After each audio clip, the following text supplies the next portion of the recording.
E no primeiro semestre, o Brasil exportou, gente, 1 bilhão e 60 milhões de dólares em proteínas para os Estados Unidos. E desse total, mais de 1 bilhão foi em carne bovina.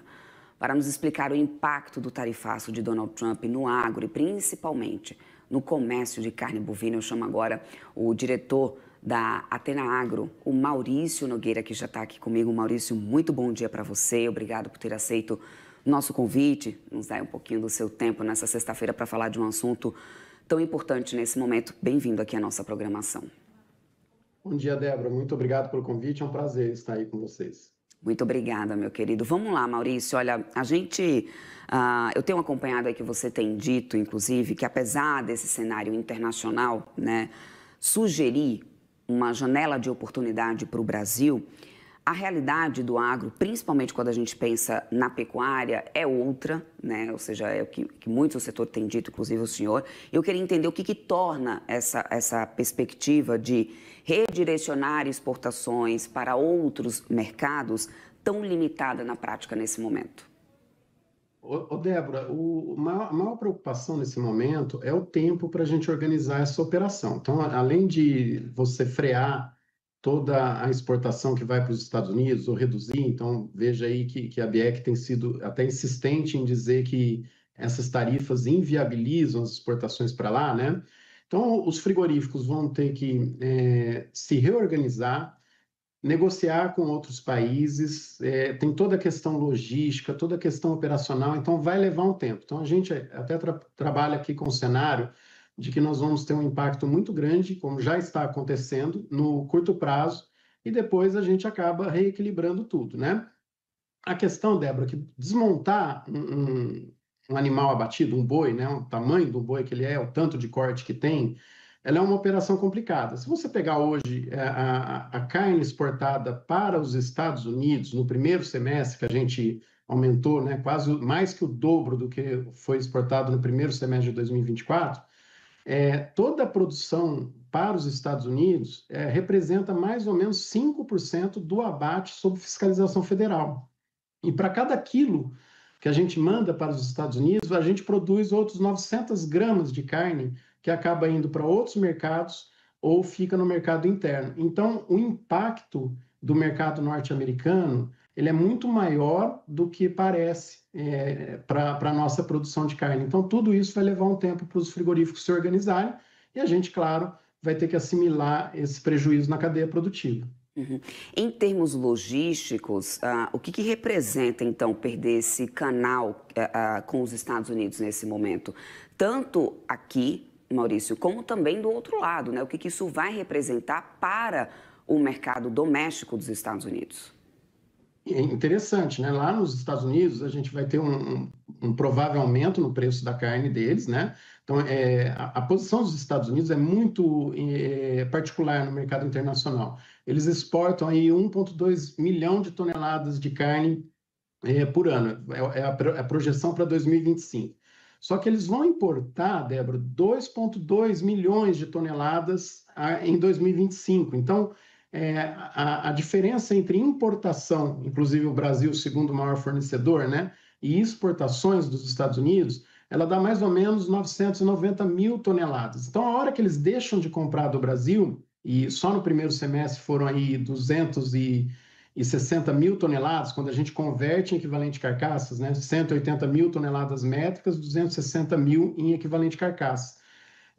Quando eles deixam de comprar do Brasil, eles vão ter que ou diminuir as exportações deles, que é uma carne mais cara que a nossa, ou vão ter que comprar de outros fornecedores, que todos têm preços maiores que os preços do Brasil. Então é aí que o Brasil pode navegar, Débora. A hora que a gente identificar esses espaços que vão ser deixados no mercado internacional, a gente pode ocupá-los. Tudo isso leva um tempo, porque os Estados Unidos têm que se mexer agora, né? Ou deixando de exportar ou comprando de outros. Nós temos que identificar esses espaços, saber se a gente tem relações comerciais com esses países ou se nós temos plantas habilitadas para exportar para lá, e aí sim a gente começa a operacionalizar a nossa produção. Só para responder o impacto financeiro, quando a gente envolve toda a carne exportada para os Estados Unidos a preços mais altos do que do mercado interno, e o que fica no mercado interno, aquele equilíbrio entre os cortes do boi, os norte-americanos, o mercado norte-americano hoje se relaciona basicamente com 12% do faturamento dos frigoríficos sob fiscalização federal. E isso é a realidade do primeiro semestre. Então, o impacto é grande para a gente, né? Uhum. Maurício, eu quero ainda, olhando, né, esse olhar do outro lado da mesa, né, pensando ali no mercado americano, porque recente, antes mesmo da gente ter esse anúncio de Donald Trump essa semana, a gente tinha uma pressão do setor pecuário lá americano, alegando que precisaria suspender as importações de carne brasileira, que precisariam ser feitas mais fiscalizações, enfim. E a gente sabe que o nosso setor, ele tem um padrão altíssimo, já que atende diversos outros mercados além dos Estados Unidos e que tem um padrão de exigência muito alto. Eu acho que quanto a isso não há dúvida aqui. Mas houve essa pressão por parte, né, do setor americano para que houvesse uma suspensão das importações no setor de carne e eles alegaram esse tipo de situação. Você acredita que a carne não ter ficado de fora pode ter sido resultado dessa pressão do setor americano produtivo ali de pecuária para que eles conseguissem talvez ganhar mais mercado, não sei? Você entende como uma pressão local esse efeito, esse resultado da carne agora não ter ficado de fora dessa taxação? Débora, eu acredito sim que faça um pouquinho de sentido, né? Tanto é que se você analisar a lista do que os norte-americanos tiraram aí da tarifa agora, são tudo produtos que eles não têm lá, né? Ou que eles importam, ou que eles têm condições de buscar em outros lugares. Então, eu acho sim que essa pressão do setor lá ajuda, né, a ter deixado a carne de fora, né? Manter a tarifa aí de 50% para a gente, né? E essa é uma reclamação antiga, né, Débora? Isso aí até aparece até em filmes hoje, né, em séries norte-americanas, os representantes da pecuária de lá reclamando da pecuária brasileira, inclusive assim como acontece em vários outros lugares do mundo, né? A nossa competitividade na produção de carne bovina é muito grande, muito superior à dos países de clima temperado. O Brasil dominou o clima tropical e hoje usa-se tudo quanto é sorte de argumento para tentar frear nossas exportações para lá. Inclusive, a grande questão envolvida aí com o debate ambiental, né? Criou-se um mito que a gente é competitivo porque a gente avança, mas isso não é verdade, né?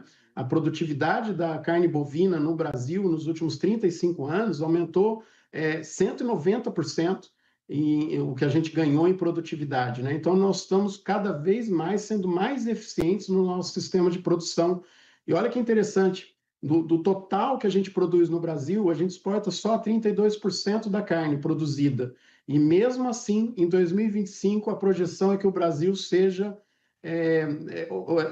exporte o dobro do que a Austrália, que é o segundo do ranking. E a nossa produtividade, Débora, quando a gente vai conversar entre os técnicos que atendem a pecuária, que trabalham com a pecuária, e os próprios produtores, a nossa produtividade, para os nossos padrões, a produtividade média ainda é baixa.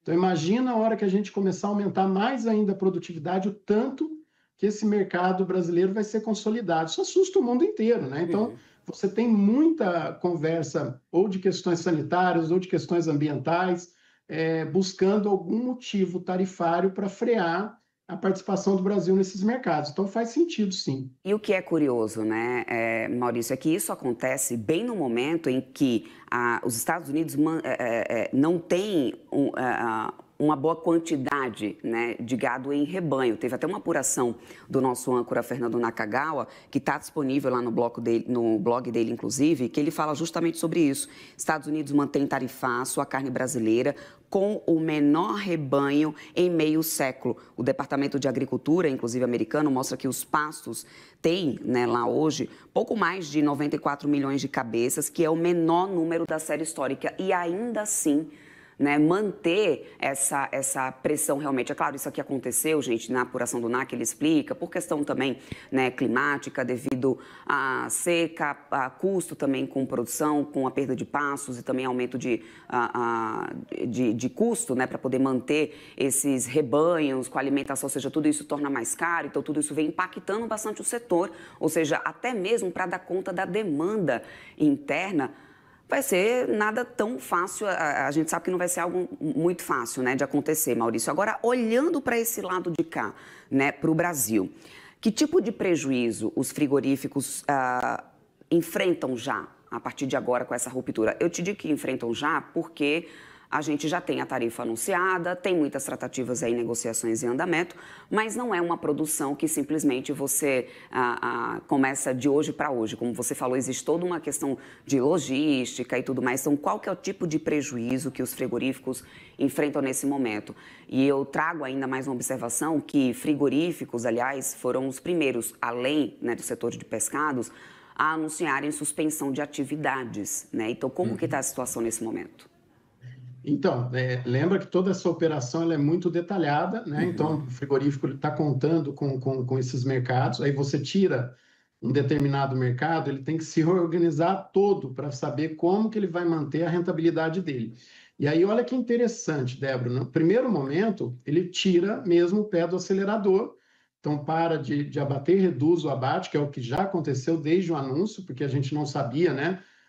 Qual a capacidade de chegar antes que o prazo começasse. Então, o pessoal já parou de abater. E aí, Débora, você joga essa pressão no colo do produtor rural, então o preço do boi cai, vaca cai, cai tudo, né, como aconteceu com o mercado, e joga também a pressão para o consumidor, porque também vai reduzir a oferta de carne. Então, o preço da carne que vinha caindo, né, ele cai menos, reduz menos para a indústria, porque ela está se equilibrando, e lá para o consumidor ele até aumenta. Tanto é que em julho, o preço da carne bovina aumentou 0,5%, quando a gente acompanha aí os preços pelo IEA, né, que é o que a gente usa aqui como fonte, ele aumentou 0,5% em relação a junho, mesmo a gente tendo toda essa redução de exportações. E essa reorganização desses frigoríficos que exportam, geralmente são os mais fortes no mercado, os mais bem posicionados, ela também vai levar uma preocupação para os outros que não exportam, Débora, porque eles têm que ficar atentos. O que, que o outro vai fazer? Onde ele vai colocar carne? O que, que vai acontecer com o preço, né? Então, ele se defende, tirando o pé do acelerador, até que ele consiga se reorganizar financeiramente. E aí vem o que deve ser colhido aí como resultado negativo ao longo do ano, que a operação de exportação para os Estados Unidos ela é muito rentável, porque além de ser um preço mais alto do que a média internacional, que já é maior do que o preço do mercado interno, eles compram a maior parte da carne que é do dianteiro, Débora. Então fica no Brasil a carne da parte traseira do boi, que é o que os brasileiros mais gostam, que é onde estão os cortes que a gente mais come aqui, né, que a gente mais procura. Então, a hora que você tira a exportação, você tem que organizar todos os cortes. E aí, o que, que os frigoríficos vão fazer?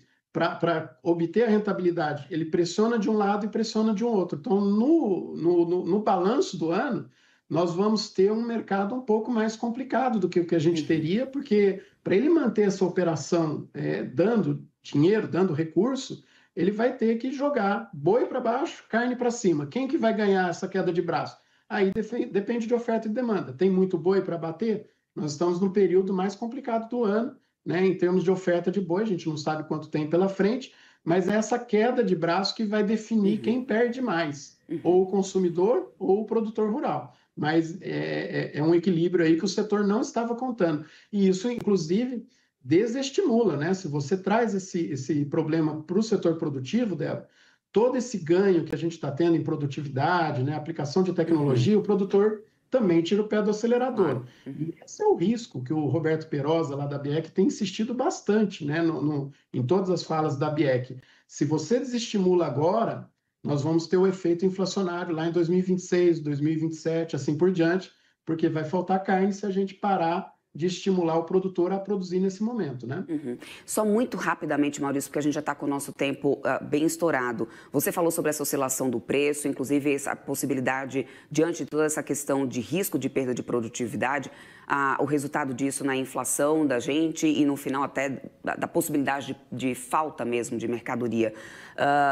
A gente tem um raciocínio lógico de algumas pessoas que é o seguinte: bom, se não vai exportar, vai ter mais carne aqui no Brasil, o preço vai cair. Esse raciocínio funciona muito rapidamente. Como que fica o preço para o consumidor brasileiro agora? Não, esse raciocínio, Débora, é totalmente errado. E a gente pode ver até com o caso da Argentina. Em 2008, eles implementaram lá as retenções. No primeiro momento, você sobra carne porque a gente tem o desmonte da pecuária, mas o consumo per capita lá, que era de 63 quilos, caiu depois para 40 quilos e nunca mais voltou. Fica nessa faixa aí de 45. Então, esse cenário é trágico, esse raciocínio é completamente equivocado. Perfeito. Muito obrigada, então, Maurício, pelas pontuações, ótimas análises aqui para a gente. Agradeço a tua participação aqui conosco. E aqui, claro, portas abertas sempre. Até uma próxima. Obrigado, eu que agradeço, Débora. Até mais.